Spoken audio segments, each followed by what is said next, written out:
بسم الله الرحمن الرحيم. يا أيها الذين آمنوا إذا تداينتم بدين إلى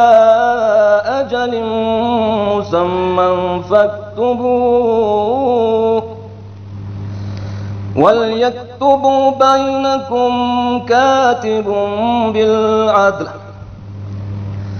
ولا يأب كاتب أن يكتب كما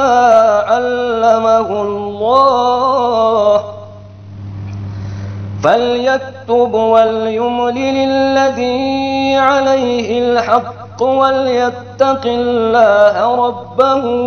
ولا يبخس منه شيئا، فإن كان الذي عليه الحق سفيها أو ضعيفا أو لا يستطيع أن يمل هو فليملل وليه بالعدل، واستشهدوا شهيدين من رجالكم،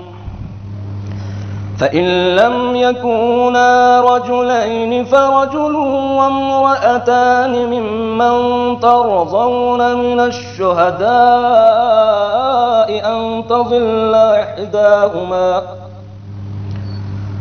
أن تضل إحداهما فتذكر إحداهما الأخرى،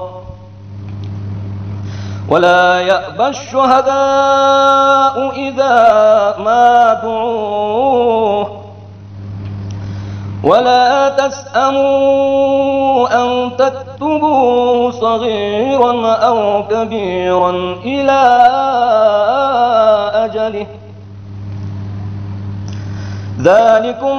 أقسط عند الله وأقوم للشهادة وأدنى ألا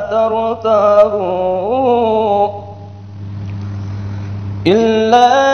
أن تكون تجارة حاضرة تديرونها بينكم فليس عليكم جناح ألا تكتبوها، وأشهدوا إذا تبايعتم ولا يضار كاتب ولا شهيد، وإن تفعلوا فإنه فسوق بكم، واتقوا الله ويعلمكم الله، والله بكل شيء عليم.